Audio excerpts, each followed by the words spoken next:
Prologue. Caracas, Venezuela. Present day. The GIA stapler's metallic thunk echoed through the operating theater, barely audible over the driving guitar riff, shaking the speakers mounted in the ceiling corners. Dr. Hank Splide felt the familiar resistance give way as the surgical instrument compressed tissue and titanium in perfect sequence, completing the anastomosis that would give an 8-year-old boy his life back. "Perfect fire," he announced to no one in particular. The scrub nurses knew better than to comment on his music choices anymore. 2 years in Caracas had taught them that the gringo surgeon worked better with the volume cranked to 11. Through the surgical drape's clear window, Splide could see the delicate loops of transplanted small bowel, pink and viable, already beginning to integrate with the child's native anatomy. Miguel Vázquez, son of Javier El Martillo Vázquez, the most feared cartel leader in 3 countries, would live to see his 9th birthday. Whether that was a gift to the world or a curse, Splide had stopped asking himself 6 operations ago.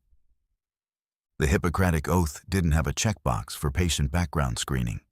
He reached for the Balfour retractor, those familiar spring-loaded jaws that had held open the surgical field for the past 7 hours.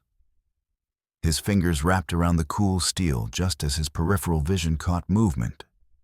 Wrong movement, predatory movement. A figure in scrubs materialized at the OR's periphery, posture too deliberate, gait too measured. The face was obscured by a surgical mask, but the eyes above it held no clinical interest in the patient on the table.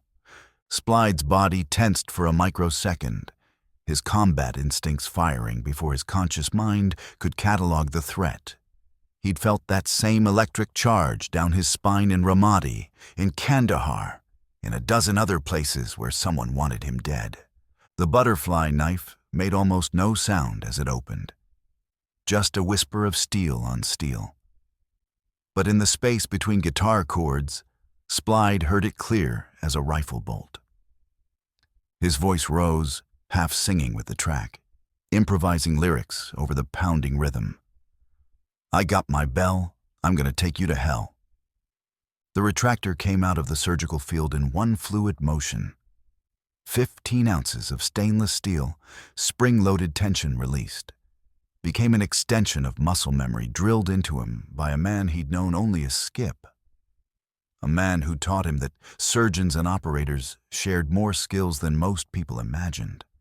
The Balfour's handle connected with the attacker's wrist, with a crack that Splide felt through his forearm. The butterfly knife spun away, clattering against the anesthesia cart.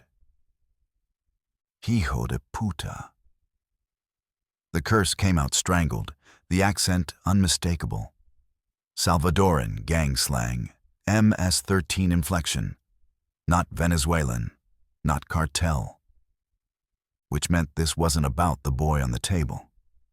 Their eyes met over their surgical masks, hunter and prey, trying to determine which was which. Splide recognized something in that gaze.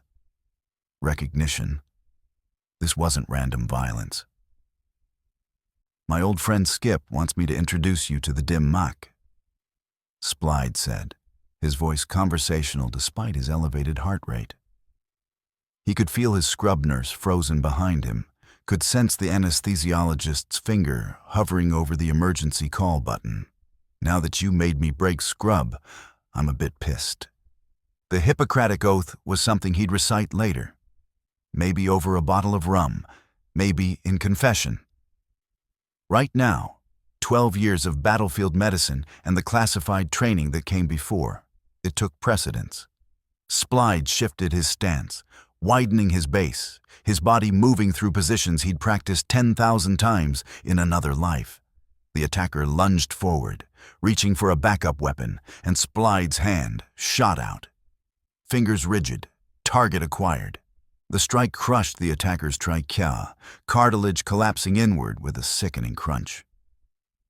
The man's eyes went wide, hands flying to his throat. already beginning the final struggle for air that wouldn't come. The music crescendoed, drums pounding like a soundtrack designed for this specific moment of violence. Splide ripped off his surgical gown, the ties tearing free, and turned back to his patient without watching the attacker collapse. "Close for me," he commanded his surgical team, his voice steady as if he'd just stepped out for coffee rather than committed homicide. "Standard protocol. He's stable." The speakers hammered out the chorus, guitars wailing through the ORs, suddenly suffocating air. Behind his mask, Splide's jaw tightened. Someone had found him. After 2 years of careful anonymity, of keeping his head down and his scalpel sharp, someone had sent a message. The question was who? And more importantly, why now? Miguel Vasquez slept peacefully on the operating table, unaware that his transplant surgery had just become the opening move in a game that would span 3 continents and cost hundreds of lives.